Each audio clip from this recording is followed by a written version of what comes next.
how to hustle, sweetheart. She hustled you good! This is Disney's amazing Zootropolis. The original, obviously. By now, the sequel is releasing around this point, almost 10 years later from this original, so I thought it was about time we look back on just what about this first movie made it one of Disney's biggest hits. Because this is somewhat quietly one of the most successful animated movies of all time. It's $1 billion movie. Genuinely. I mean, sure, it's the lowest grossing movie in the $1 billion movie club, but it's just about crept in there. Overall, it is the 14th highest grossing animated movie, and that ain't half bad for a completely original script. Remember when Disney managed some of those? This and Moana both came out in 2016. I think they really do represent the last time I really considered Disney animation to be great. Almost a decade gone now. This was a golden year for them, and I think something was just lacking from then on, sadly. Anyway, let's go back to 2016 to remind us that modern Disney can still put out bangers. We begin with the exposition via school play, which at least tries to give us some lore about this universe. It is a weird one, off rip. A world where prey were scared of predators. It's not conceptually perfect when you overthink the metaphorical parallels at points, but once you accept they're not going for an apples-to-apples comparison, you can buy into it. Which is why it's great that they then immediately set the stage here, establishing this world where predators and prey have learnt to work together as mammals have evolved. Of course, thanks to Wish, we now know that it was just a talking goat who made all of this happen. I guess that makes him the messiah of the Zootropolis universe? Anyway, we have a great transition to the play from The Wild. Wrong CG Disney animated movie with animals in a big city. By the way, brief tangent. In our Disney's Terrible the Wild video, thank you for 1 million views on that, by the way, we got a bunch of comments saying that it doesn't actually count as a Disney movie as they just distributed it. But I'm sorry to say, they have also recently just included it in the latest box set of their 62 Disney animated classics. And that's one of them. Zootropolis, by the way, is Disney's 55th animated classic. And death. Anyway, back to this. This is certainly one of the better efforts when it comes to explain the central concept in the first scene. Because presenting this verbally explains the world, whilst also the fact that this is a school play about history, immediately telling us where this civilization's at. Alas, this line that I particularly enjoy. I don't have to be a lonely hunter. I can hunt for tax exemptions. This is our introduction to Judy Hopps. I am going to be a police officer! Establishing both her wanting to be a police officer as well as this world's perception of that. Honey cop! That is the most stupidest thing I ever heard. We get her character obstacles delivered instantly, and that this is still a world full of prejudices all over the shop. Kind of a big part of the plot, so it's good to establish that all off the top. I mean, if you think about it, we actually get the resolution of the climax in these opening minutes. So yes, this storytelling is firing on all cylinders here. Anyone can be anything!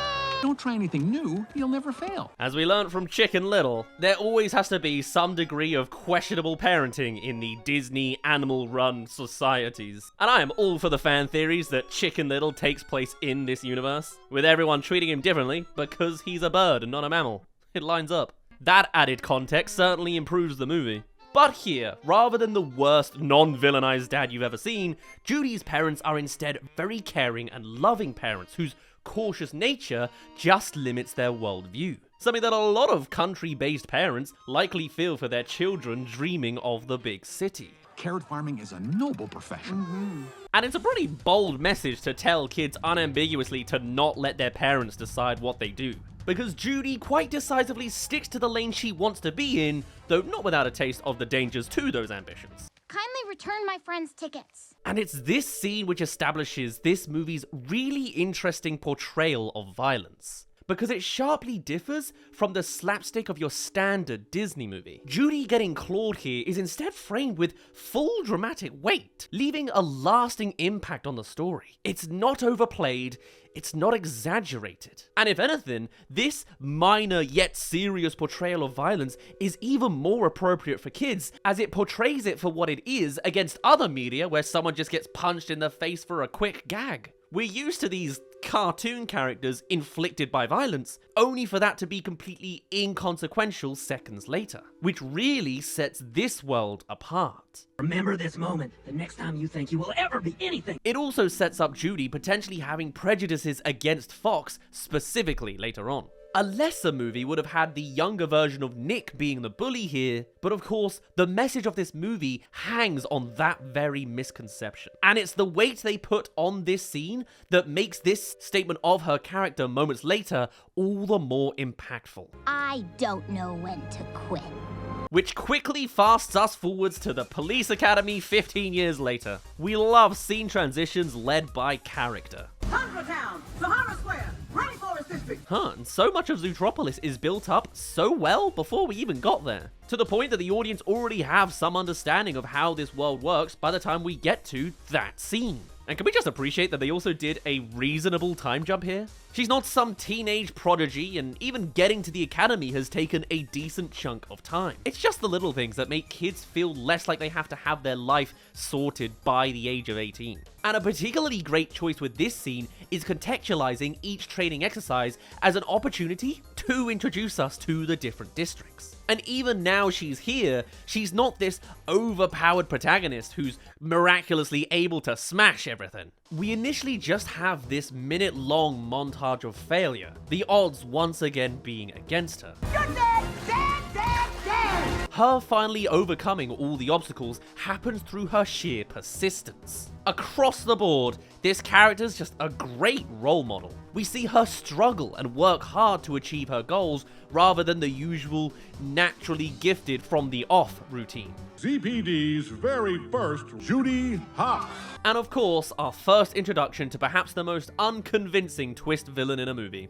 It's a real proud day for us little guys. Her motivations make sense on rewatch, but that doesn't excuse the otherwise out-of-nowhere nature of it. But that's something to look at later. Here, Judy's accepted into the police for duty in Zootropolis, which everyone's delighted about. And we're just a little excited for you, but terrified. And again, it's not a black and white parents are an obstacle situation here, as they've clearly grown to embrace Judy's ambition to be a cop, but they are clearly still cautious. She has no need for a fox taser, Stu. Oh, come on. But they remain supportive despite their worries for her. And it's refreshing to see this middle group of an imperfect but overall positive family relationship. Actual nuance and non-2D characters. And with one final hug followed by a Shakira-backed train journey, she's off to Zootropolis. And as we go by the large sign, you realize to what extent they had to switch Zootopia out of this movie, for the British version anyway. I don't know if I'm able to show you the British version of this movie in the footage. I will try my best, but it is a thing. Likely they had to call the movie Zootropolis for copyright reasons in the UK, but you'd think they could call the movie Zootropolis and still have the city itself keep the name. No? But no, they had to fully reanimate all of the signs, have the cast do different versions of their dialogue, you name it. But the real highlight of this scene is, of course, the visuals. Disney Animation Studios came a long way in CG, 10 years on from Chicken Little. I mean, specifically, they overlapped a lot of Pixar's staff with the studio, which explains a lot. But regardless, the levels of detail in this sequence alone are absolutely remarkable. Not just in terms of the crisp definition quality, but also on the very design of Zootropolis. With this kind of premise, you could have very much done animals inhabiting a New York type location. And sure, there's flavors of that in there. Yet the overall design of Zootropolis is so dynamic and creative and its own. The images that both Utopia and Metropolis invite are that of idealized futuristic versions of a city, which this delivers on. I mean, this is a society that can sustain different states of weather, so clearly they're a lot more advanced than we are. Each region shares qualities of real-world architecture whilst scaling it up and also matching the vibrant appearance of the animals living within them. And as Judy arrives at the station, Shakira's also on screen to sign off her song number. I'm Gazelle. Welcome to Zootopia. And then our idyllic tour of this dream city ends with Judy getting the real big city experience, a greasy box room apartment with a rent that could buy her a large house if she was just somewhere else. Crazy neighbors. I love it. On to the next day, and we have another healthy dose of real-world parallels. Can call another bunny cute. It's a little... Again, none of these parallels are a straight translation of these animals represent this and those animals represent that. It's literally a case of all of these animals cohabit as one society, and here's how some common prejudices would apply to that society. I think once you accept that the metaphors aren't applied in a way you can directly swap one species for a particular group, then the easier you are going to find this movie. That poor little buddy's gonna get eaten alive. It's a different world's version of prejudice as an umbrella concept, rather than being to pick out what specifically racism, sexism, and homophobia, you know? And that's why I think it is a great movie for kids specifically as an introduction to general prejudice, much like Animal Farm back in the day was for teaching kids about 2025. It's not a perfect movie on the subject, but it's certainly amongst the better ones to show children. Anyway, let's get this age-old joke out of the way. We need to acknowledge the elephant in the room. Happy birthday. In fairness, having many lesser movies go for that same joke, I don't actually mind this version of it. However, as the assignments are dished out, it's not such a good day for Judy. Our first bunny, Officer Hops. Parking duty. A small detail I like here is that when she's frustrated, Judy does the thumper stumping from Bambi. 100 tickets. Although it does make me think how the Disney of the 2020s would have pulled a Wish situation and made every animal character a cheap reference to other Disney characters. The snake in the sequel's already folding his non-arms like the Robin Hood character, so we'll see how that goes. By the way, if Zootropolis 2 is out by now, come check out my review of it. This version of me doesn't know what it's like yet, but I will soon. And so Judy gets to work as everyone's favorite person, the parking ticket officer. And she really is that parking officer, dishing out tickets the second the vehicle's parking expires. Look at this poor mouse's car being blown away. That's not right, Judy. Anyway, in the midst of her parking duty, she suddenly finds her fox prejudices kicking in. But I don't want any trouble in here. And with very little to go on, she's ready to act. And I like how she goes through the motions of her inner prejudices coming out, only to acknowledge them and be self-aware before she finds out that actually something is slightly off about this situation. And just not her being a perfect character in ability, it's great to have a protagonist like her who also faces internal prejudices and doesn't have a Jesus-level moral compass. End of the day, even if we're proactive in being tolerant towards everyone, we all to some degree can have internal prejudices that either come from experience or from parental figures. Or in Judy's case with foxes, both. And it's a very bold move to have that internal prejudice represented by your main character in this family movie. We see her experience internal prejudices before acting on it and actually helping, even if that help ultimately proves misplaced. Well, slightly. The use of this sign seems to be knocking on the bell of a certain part of history. We reserve the right to refuse service. I used to think this was just because they were for different sized animals, but then it sounds like he's willing to serve the even smaller Judy, so... Anyway, Judy then pulls a move reminiscent of Nicholas Angel in Hot Fuzz. The Class 3 health code violation. Another cranberry juice? I'm fine, thank you. But even with her good deed, her inner prejudice hasn't fully left the scene. It burns me up to see folks with such backward attitudes toward foxes. If anything, her overcorrecting and help in itself comes from a place of, I want to look like the good cop who's nice to the prejudiced group. I just want to say you're a great dad. It's rare that I find someone so non-patronizing. This movie really does cover every flavor of prejudice, even the kind from people who think they're doing the right thing. Of course, her little good deed parade gets rained on soon enough. You would have thought they would have at least gone a little bit out of town, away from the cop they just met, but meh. Anyway, otherwise, their dodgy business plan's actually weirdly satisfying to see play out. Particularly in how they use the different climates to make the popsicles. I mean, you have to say they've got sustainability to their business practice, reusing all those lolly sticks. All right, Slick Nick, you're under arrest. And it's equally satisfying to see Nick prove that he hasn't done anything illegal. It's certainly an interesting starting point for two characters who ultimately form a friendship. Ideologically opposed is always a good place to start. Comes to Zootopia thinking they can be anything. You can only be what you are. Sly Fox, dumb bunny. Again, there must be so many points where they needed multiple versions of the lines just for the Zootropolis thing. We then have the scene relatable to anyone who's had a bad day whilst living by themselves as Judy faces her empty apartment and sad microwave meal. Right down to being performative to family members. How was your first day on the force? Real great. And family being as helpful as ever. Oh, she's not a real cop. Our prayers have been answered. Again, imperfect parenting represented. We love to see it. I mean, hey, at least she managed to dish out all those tickets without any confrontations. Yeah, you're a real hero, lady. My mommy says she wishes you were dead. Thankfully for Judy, Alan Tudyk is here with his obligatory appearance to break the cycle. Catch me if you can, Cottontail. Who has something of the Scrat design in his character. Yet I don't think he's got acorns in that bag. And the police chase in this little rodent area again reawakens Hot Fuzz vibes for me in the model village scene. What can I say? It's a good movie and I'm British. It's inevitable. Wait a minute. Wait for the real cops.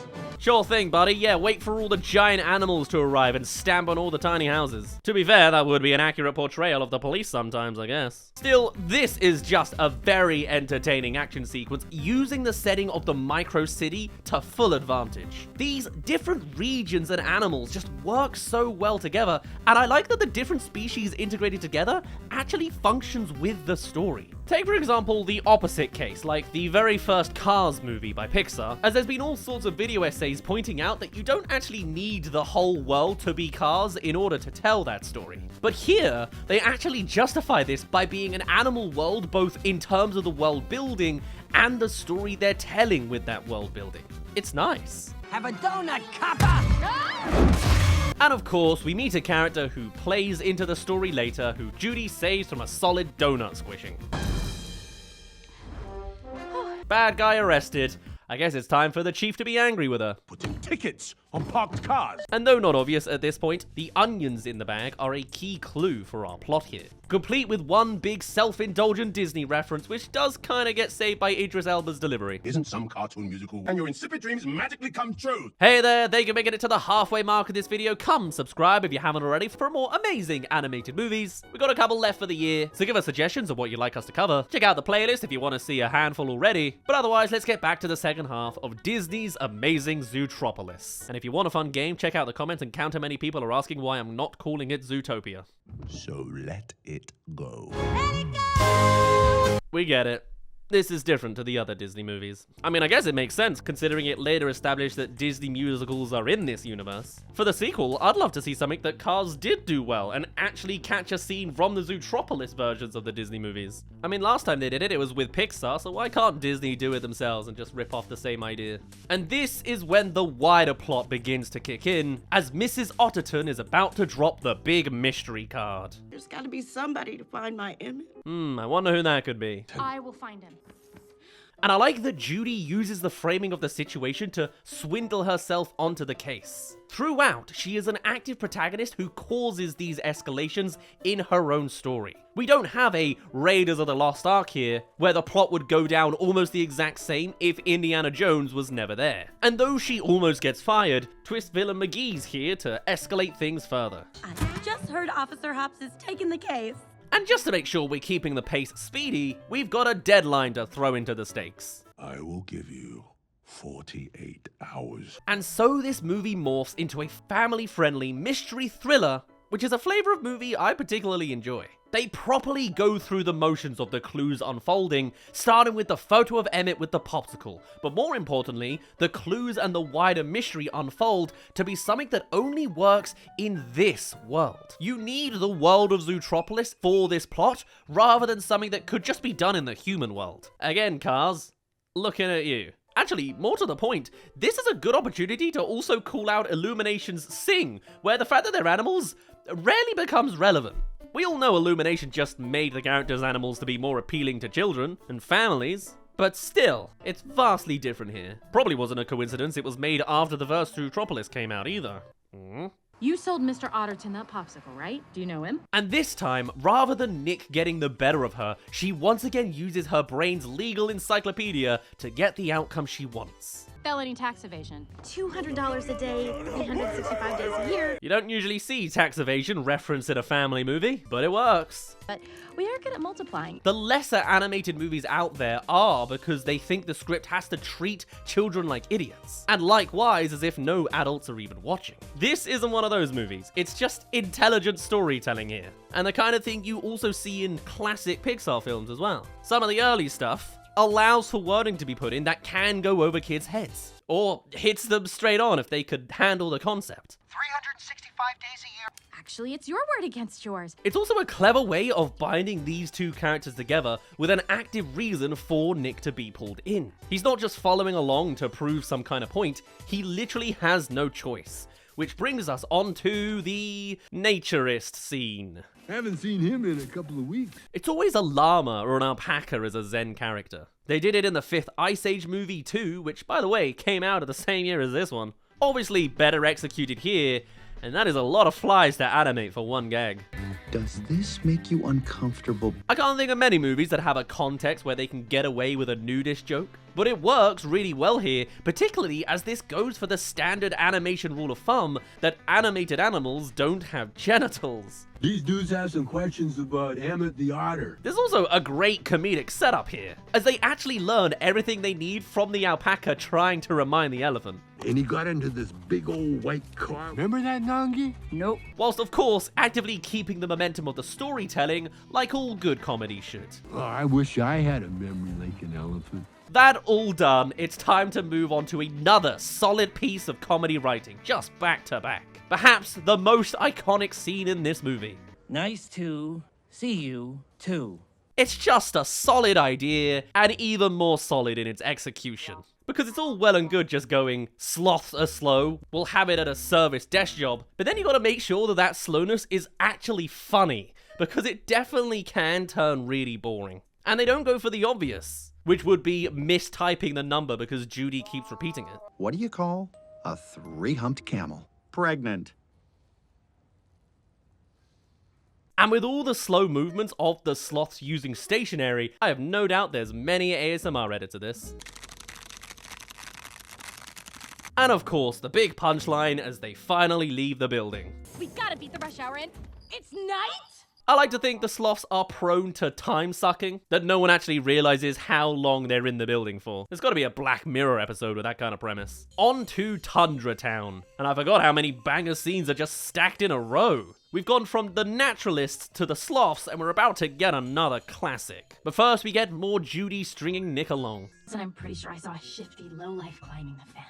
And another striking clue in the mystery. Hallmarks. Have you ever seen anything like this? On the rewatch, there does seem to be a theme of claw marks being a sign of animalism and violence. Each time they've come up, it has been for more of a dramatic moment of impact, symbolic of ancestors' predatory instincts. Lovely stuff. Well, I guess it's time for Mr. Big.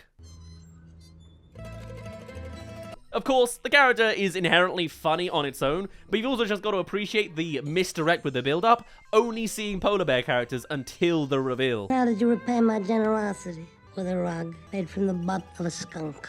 What's so great about the character is that he is funny, even without awareness that the Godfather exists. Just having this powerful crime boss figure be this tiny vole is a great standalone gag. And then the next twist... She's the bunny that saved my life yesterday! It's a great payoff, and it's the sign of a great unraveling story that each turn's not necessarily the obvious one. And it's all tied together, each beat is important. He attacked. He went crazy. And each scene actively propels the story forwards to a new location, with Mr. Big's driver living in the Rainforest District. Despite all being one city, there's a sense of adventure to this movie as well. The Rainforest District itself being my personal favorite when it comes to the appearance and animation. Should be asking what happened to me. And the flashback's pretty intense and scary for younger viewers. It's a savage! Once again with that iconography of the claw marks on the driver's face. And unfortunately for them, the savage bug is spreading. Are you okay? And just like Otterton, the movement of the savage animal is intense and relentless. The dark lighting of the rainforest setting also adds to the intensity of the sequence. Chases are always scarier in the dark. Calling out backup on the scene, the chief's response is as positive as you'd expect. But sir, we... Badge! But then, we see an organic display of his character growth. She will not be giving you that badge. You gave her 2 days to solve a case. Nick's clearly in a vulnerable position here, but he still takes the stand to defend her. So technically we still have 10 left. It's a crucial moment for these two characters, sealing this as a growing friendship as opposed to Nick sticking around for that pen. Thank you. Never let them see that they get to you. And naturally, this is a point we learn more about Nick. I was gonna fit in, even if I was the only predator. It's childhood trauma time. And yes, this one's rough. I am wondering whether adults are in this flashback though. Again, it's not a directly applicable metaphor to a specific act. It's not meant to be. But the fact that it does ring true to things that are said in our world should be enough for this movie to make its point. Only gonna see a fox as shifty. There's no point. And there's more going on here than the writers thinking, hey, here's the bit where Nick just suddenly spills the beans. It's a legitimate point in the story for him to bring it up and signal growth between these two characters' relationship. Nick, I'm glad you told me. Wait. The jam cams. Before naturally leading into another clue, whilst setting up where things are going to ultimately go for Detective Nick here. There are traffic cameras everywhere, all over the canopy. This is legitimately as well thought out as your standard mystery unfolding. It's time for summoning Twist Villain once again. Assistant Mayor Bellwether, we need your help. Allowing space for this suitably sly joke. She'd never let me get this close. And it's also another opportunity with Bellwether's ultimate reveal and all to plant more clues? Oh, I'm more of a glorified secretary. I think Mayor Lionheart just wanted the sheep vote. Decent joke, by the way. But yeah, it's a weird one. We get more reasons why someone would get frustrated, but we never really see that frustration from her. It just feels like making her a little bit angrier at points earlier on wouldn't have given the game away and would have better benefited the actual reveal. You know, it's an amazing movie, but it ain't perfect. What is it with wolves and the howling? Night howlers! Yet more pleasing reveals from earlier clues. Man, I love when a screenplay's been properly written. You don't often get that in talking animal movies, you know?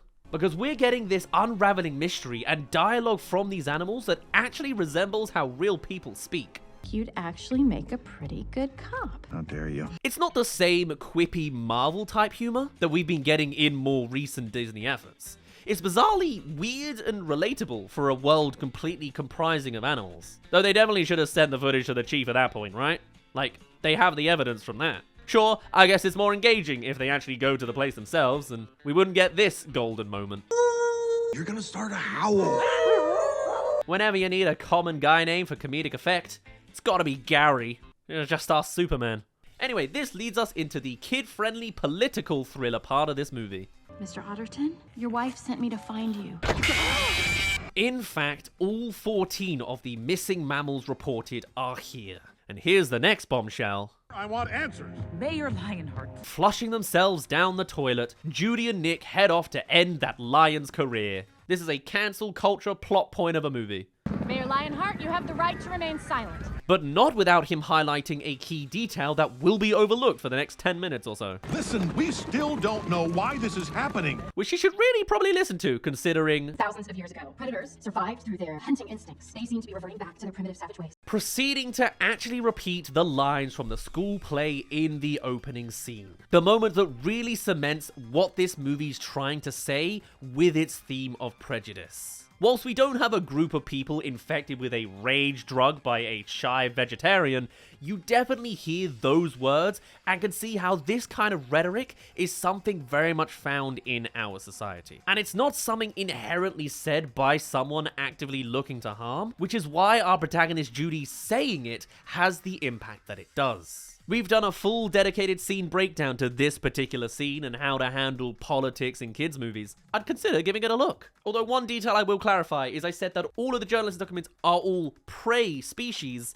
but that also included in there a pig. And a lot of people commented that pigs technically aren't prey vegetarians, and they will go crazy if they start eating meat. I still think it's a decent enough point. Maybe that particular guy is a little wishy-washy. Still, really interesting discussion. And yes, this betrayal beat with Nick is something we often see in movies, particularly in Western animation. Yet, I would say that this one has so much more to it than the traditional rendition of it, where either there's a misunderstanding or some big lie gets revealed. Here, it's very different. You have our main character essentially profiling a whole group of animals under one brush. It's not a lie, and it is kind of their intention. Reverting back to their primitive, savage ways? Are you serious? Very different kind of betrayal that Nick expresses. It's an ideological one that puts all predators under threat. And it's the fact that just before this, Judy encouraged Nick to join up that really captures a kind of prejudice that goes under the radar. Not even being able to see the issue of inviting her predator friend to join the police, only to then announce to the city that all predators are going savage. Even when she's challenged on it, she can't see it. Nick, stop it. You're not like them. Oh, there's a them now. It's a truly bold place to go with the story you're telling. And yes, there is a debate on whether there are some parallels here, but it gets a little messy. Wherever you stand on that's up to you, but I think it's refreshing to see this kind of story told in a family-aimed movie like this. And a very good starting point to open certain kind of conversations with your children. As for the crescendo... You think I might try to eat you? It is genuinely surprising that she goes as far as to go for the repellent, but it's giving your protagonist these flaws that literally cause paranoia and hatred in the city. Even with the negative points of the story, she's still an active protagonist in making that happen. It's just not somewhere you expect this movie to go. And then having stuff like this. Mark my protest. Go back to the forest! It's not subtle, but we're not living in subtle times either, are we? Because moments like the rabbit mum pulling her kid away from the tiger is a motif that's all too easy to recognize. A predator such as myself wasn't the first face that you see. All leading us to this moment. I came here to make the world a better place. I think I broke it. Throughout these larger scale events, we see the cogs turning in Judy that she has caused them. And now getting that approval from Chief Bogo that they have been working so hard for, she can now no longer accept it. In fact, as the chief invites her to be the face of the squad, she puts herself back in the very box he had her in, returning to the farm with her parents. How we doing? I'm fine. Your ears are droopy. And yet, now that the parents supposedly have what they want, even they can recognize this isn't right for her. Bringing us on to the guy who kickstarted much of her prejudice in the first place. Gideon Gray? It sure is. We work with him now. With them having listened to Judy about being more open-minded. I'm sorry for the way I behaved in my youth. A wholesome moment bringing this whole Fox complex full circle before we have this key plot reveal. I would just call them night howlers. Yep, here we go. The night howlers were actually these flowers here. Terry ate one whole when we were kids and went completely nuts. Bit the dickens out of your mother. And there we have it. Judy now having the evidence she needs that she was being racist. Off we go back to Zootropolis. I was ignorant and small-minded.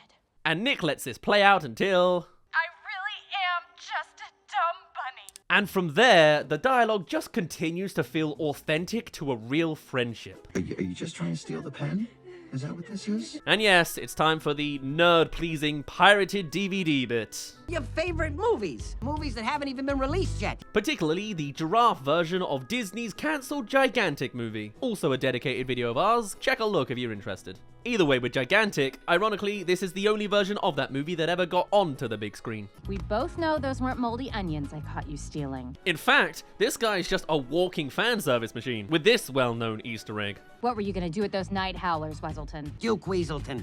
You probably know it already, but Weselton's from Frozen. Weaseltown. Weselton. Also voiced by him, and he got called Weaselton. Weaselton. We're very much in the satisfying payoff portion of the movie now. She's a cop. And the godmother to my future granddaughter. Like any good cop, Judy's now in with the Mafia. And from The Godfather, we continue our pop culture tour straight into Breaking Bad. The 2010s were peak popularity for the series after all. They even had the damn liquid blue. And if that wasn't obvious enough... Walter and Jesse are back, so I'm leaving now. With the writers having gotten all the jokes out of their system now, we're on to a climactic subway action sequence. Couldn't have predicted that one, to be fair. I'll still take the Wallace and Gromit train scene in wrong trousers over this, but this one's still a lot of fun for what it is. Need some help? Taking us on an explosive ride right up to the twist villain. How did you know where to find us? I'll go ahead and I'll take that case now. Yep. The big reveal is here. And plot-wise, it definitely works. They did leave breadcrumbs with how she was being treated and the position the mayor's arrest left her politically. For me, it's purely just the character herself could have maybe had some more hints and clues that fed into the situation. I also like how all the staff around her have been progressively replaced with sheep as well. Guess there is a show about sheeple in there somewhere. Or perhaps a wolf in sheep's clothing. She didn't need to be an out-and-out obvious bitter character, leaving no surprise at all, but what we get here is a twist where her personality just completely changes. Run. Get them. So for me, it's a good plot twist, but a bad character twist. I'm sorry, I had to do it. She's a sheep. Prey outnumber predators 10-1. As we round out the climax, the reprise of the movie's opening is a satisfying way to frame the scene. What are you going to do? Kill me? He is.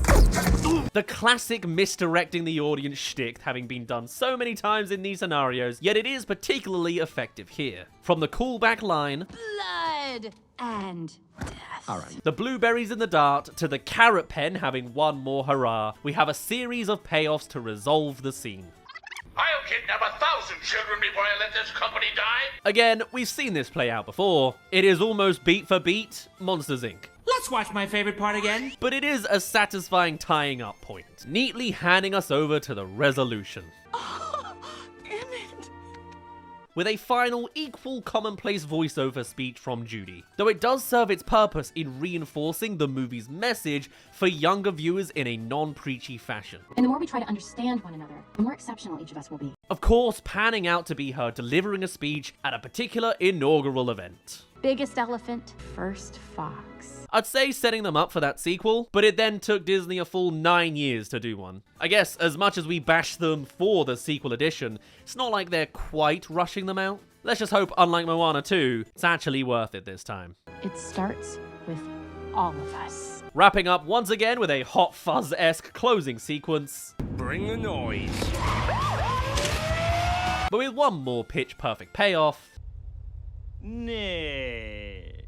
That supposedly also has an otter in the backseat. If you've seen the Disney Plus TV series. Hey, it's one more episode we can plug accidentally in this. And we finish off on the Shakira Gazelle music video for the credits. And that is Disney's amazing Zootropolis. I think this is why we get so frustrated with Disney animation now, because this is what they're capable of. Possibly one of their most original projects, which went for a social commentary that was so bold, now and at the time. Not to mention that they released this and Moana in the same year, and have not matched either of those movies since. We got 1 year where Disney were genuinely the best animation in town again. Even more so than Pixar, whose one movie in 2016 was Finding Dory. Don't make me plug another damn video. Idris Elba had a good year with Disney, considering he was in both, playing a mammal of some kind. We saw the potential that this ancient studio has, and yet they can't seem to bring back this quality. And considering this was almost 10 years ago, you do wonder if they ever will. And I guess the best potential they have for bringing it back on top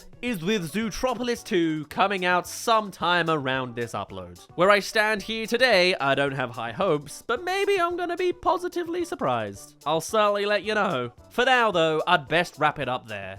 My name's been Daz. Thank you very much for reaching the end of this video. Do tell us your thoughts on Zootropolis 1, or hey, tell us about the sequel as well. I'd love to hear all of your thoughts and more. It's great to talk about something positive every now and again. But otherwise, I shall see you all in a little bit. Cheerio.